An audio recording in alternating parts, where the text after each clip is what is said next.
Alrighty guys, we have a bit of a situation on our hands today. After seeing the version 3.6 livestream, I am pretty sure everyone is feeling a little cooked right now. These banner lineups are absolutely crazy.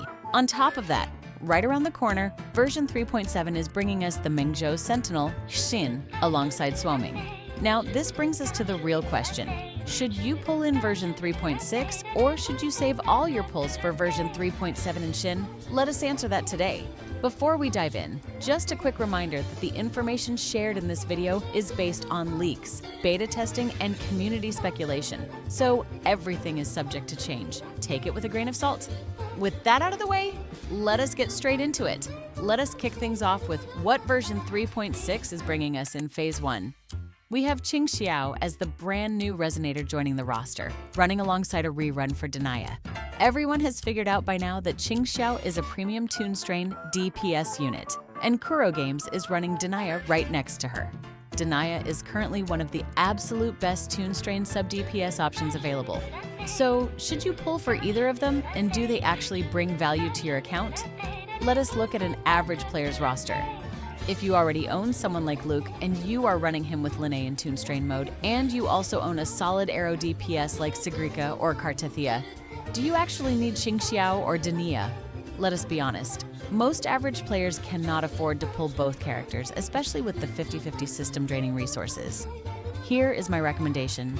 Go for Denia. Getting Denia frees up your Linne for other team compositions, and Denia acts as a direct upgrade to Linne in Tune Strain setups. On top of that, Denia has the flexibility to pair exceptionally well with Amith in her Fusion Burst mode. Denia has aged wonderfully, and adding her to your roster boosts both your account's overall value and team flexibility. However, what if you do not own Luke or another top-tier arrow DPS? In that case, you can confidently pull for Qingxiao. Qingxiao is a dedicated arrow DPS who interacts directly with Tune Strain mechanics. As a sword wielder, she can immediately utilize free-to-play friendly options like Emerald of Genesis right on release. Adding her to your roster is a fantastic decision. I have also noticed an interesting trend in Tower of Adversity lately, especially on floors 3 and 4 of the middle tower. They feature a unique buff. When you inflict tune shifting or negative status conditions, it reduces enemy resistance or causes them to take significantly increased damage. Being able to trigger these status effects is becoming crucial for high floor clears. If you lack a negative status or tune shifting team, Qingxiao completely solves that problem. And if you do not have Denia to pair with Qingxiao, you can easily use Linne as her second best in slot partner. Almost everyone should have Linne at this point as a staple unit. To summarize Phase 1, pull Qingxiao if you lack Look or a strong arrow DPS, but if you already own Look, Amith, and solid arrow carries, prioritize Denia instead. Moving into Phase 2, Jingran is the new resonator dropping onto the scene, accompanied by reruns for Hiyuki and Mornye. Talk about a stacked lineup. Jingran's gameplay looks incredibly badass, easily some of the slickest animations in the game. But should you pull for him? I hate having to say this, but because Jingran scales off HP, his performance is heavily tied to his signature weapon, making it practically a must-pull alongside him. His team options are admittedly great. He pairs well with Yuno and Shorekeeper or in mono-fusion setups alongside Lupa, Brant, or Mornye. I am not going to sit here and tell you he will ruin your account or that you should avoid him entirely. At the end of the day, pull for whoever you love and enjoy playing. But if you already own Amith, who most players pulled for and who remains one of the top-performing DPS units in the game, there is really no pressure to pull Jingran. You can safely skip him. Now let us discuss the rerun candidates, Hiyuki and Mornye. If you lack both of these units, Phase 2 is going to present a tough choice. In my honest opinion, getting Hiyuki is completely game-changing. Not only does Hiyuki trivialize those Tower of Adversity negative status buffs, but her versatility is staggering. She pairs seamlessly with LUCILLA, Chisa, Linne, Suisui, and even Mornye. Pulling Hiyuki opens up endless mix-and-match team options for your account, which makes building rosters extremely fun. If you're a newer player who lacks Hiyuki, pick her up. She is a top-tier, Tier 0 DPS, who also performs insanely well in Whimpering Waste. As for Mornye, she is the premier support and healer for Tune teams. She is widely considered a high-value pull because she functions seamlessly with Amith, mono-fusion setups, Look, partially with Hiyuki, and now with Qingxiao. If I had to choose between the two, Hiyuki takes the priority for the sheer flexibility and power she gives your roster. Now, let us talk about the real main event. Should you save your pulls for version 3.7? Leaks suggest that Hsin is going to be a major meta-defining release. She is an Electro Rectifier main DPS who interacts directly with Electro Flare and transient break modes, similar to how Emeth operates. Hsin being an Electro unit is a massive deal. The Electro element is currently in a rough spot because it lacks top-tier DPS units that utilize modern mechanics like tune shifting or negative status effects.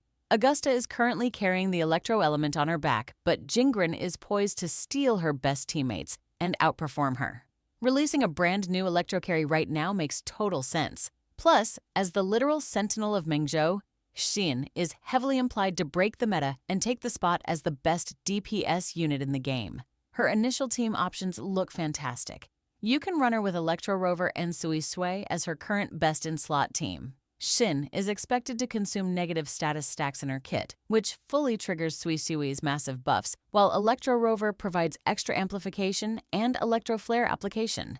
Booling is another great support option since she applies Electro Flare and buffs resonant skill damage. However, keep in mind that running Booling and Suisui together on the same team with Hsin is not recommended. Both units are primary healers, and both require their damage amp buffs to pass sequentially from a sub-DPS down to the main DPS. Stacking them together causes them to overwrite or miss their 50% amp buffs entirely. Instead, stick to Hsin, Electro Rover, and Suisui to break the game on day 1. Then we have Suoming in Phase 2.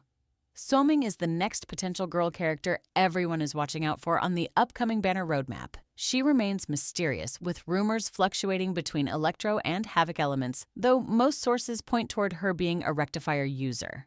Her expected role? A premium Echo Skill-focused support who can actually cast Echo Skills within her kit to trigger massive team benefits. This makes complete structural sense.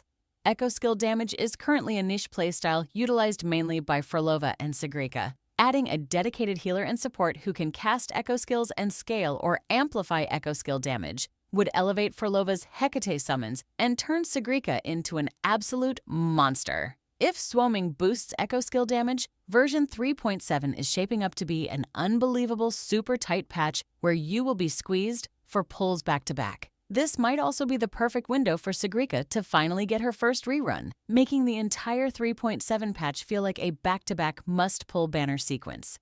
To wrap it all up, grab one key character from version 3.6 if your roster desperately needs them, such as Denia for your tune teams or Hiyuki for general content, but otherwise, save every single pull for version 3.7 for Hsin and Suoming. I wish you all the best of luck on your 50-50 pulls. Let me know your pulling plans down in the comment section below. If you enjoyed this breakdown, make sure to subscribe to the channel. That is all for me today. I will see you all in next one. Peace out.